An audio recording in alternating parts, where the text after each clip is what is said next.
Antonio, other than hitting shots, what did he do that made him so effective tonight? Well, no, thank goodness we have a next man up mentality. So we were playing with Adu, who hadn't played that much, trying to play him at point. That we got out of the half tied, I was amazed. But Severe, again, here's a kid that was coming off the bench. We needed him to start. His ankle was busted up, swelled, and he said, I'm playing because I know you guys need me to win this game. And he played. So here is a young man that's playing for Kentucky, for the state, for the basketball program. Not playing for himself, or he wouldn't have played. Jacob started the second half, and I just said, you're not doing that. That ain't who you are now. But I like what we did. Oscar did some good stuff.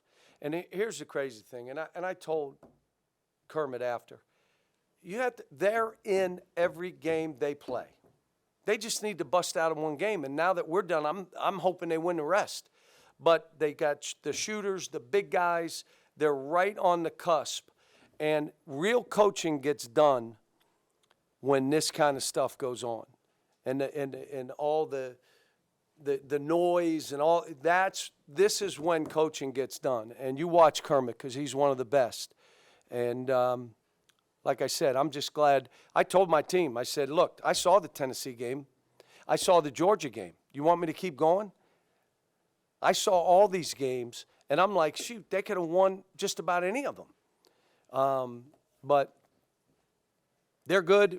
I know their record doesn't speak that, but he's got them playing. They're playing zone. They're trapping. Their offense is good. They're doing good stuff. Missed some shots, and we made some shots. I can live that. We lived that the last game. Xavier's leadership, just how unbelievable. Unbelievable.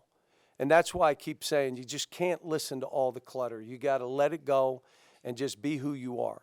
How about Damian today? I mean, Damian and Adu have not played in 3 games, and they go in and play well. They got the hardest job, them and Ugana. The other guys, you're playing, to get yourself ready. How about you got to get yourself ready and you're not sure whether you're going to play or not? John, you talked about landing the airplane in previous years. How close are you and how confident are you? It's way early. What we're trying to do is, all right, one game, who's next? Let's win the next game. That's all I'm worried about. You probably know I was talking about Texas A&M. I talked about Vanderbilt because that's who I thought we were playing, and we were playing Texas A&M. I don't even know the next game. I'm like staying focused right where I am. And my thing is these kids. This thing, all the stuff that other players never had to deal with, it's 100 times at Kentucky. I'm just trying to make sure they know I believe in them. I'm here for them. We got leadership within, and that this is going to play out. And I told them, you're going to break through, and they have. This game, it was one that we could have easily lost because Mississippi was ready to play. Cal, it was 32 all at halftime. What was the best thing you saw for your team in the second half? 32 all at halftime was amazing. And I went in and told them, we got 2 guards out. We're playing with all wing players. We're struggling to get into offense, and it's 32-32. We're all right. And when Severe said, Coach, I'm playing this half. I know you need me. And I said, all right, we're good then. And now, how about Chris Livingston today? I mean, Chris Livingston was an absolute beast. And that's what we need him to be. I tried to tell him, you're not Antonio. I know people want you to play like Antonio. You're not him. But guess what? Antonio can't do any of the things that you do. Be an all-star at what you do. And again, I thought Oscar was better in pick-and-roll defense because we demanded it because I was going to play Damian if he wasn't. We were better. But they made shots to get us, we had it to 13, 14, and all of a sudden they make 2 threes. It's like, what in the world's going on here? But anything else? You were concerned about the physicality of the team beforehand. Yeah, we were. Are you pleased with how they responded? Yeah. Yes, what? I was going to ask you, any kind of update on Case and him missing? He had a contusion, so there's nothing structurally. It's a banged knees. He was good at practice yesterday, And when we went to the shoot around, he kind of stepped funny, and I told him, just stay out, man.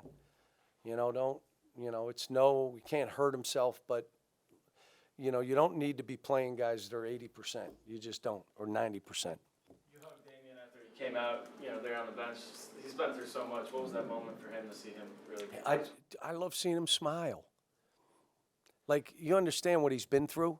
What is it? I mean, right at the season started, his dad passed. Like, that's an awful time for that to happen. His dad passed. His dad was his best friend, would have been his best man in his wedding, and in Lexington passed away. And then all of a sudden he loses 16 pounds. Now we're playing other people, and now he finally got a chance. And I told him before the game, and I told Lance, I said, I'm going to go with him because I want to see if we get a little more length on the court, and that's him. And Lance is the greatest leader. He's one of the great leaders I've had, who said, Coach, you just do your thing. I'll do mine. Like, if you play me, I'm going to be ready. And Lance was ready. But he knew what was best. Today, CJ, stepping back and letting those other guys play, it's what this is. I mean, when you're playing basketball, one guy gets it going, then you play him, and you went through him. And that's why we kept going at Antonio the minute he made a couple shots. I don't know what his final numbers are, but, you know, 8 of 12? 6 of 7. What was it? He was 8 of 12 overall, 6 of 7 from 3. Good. 5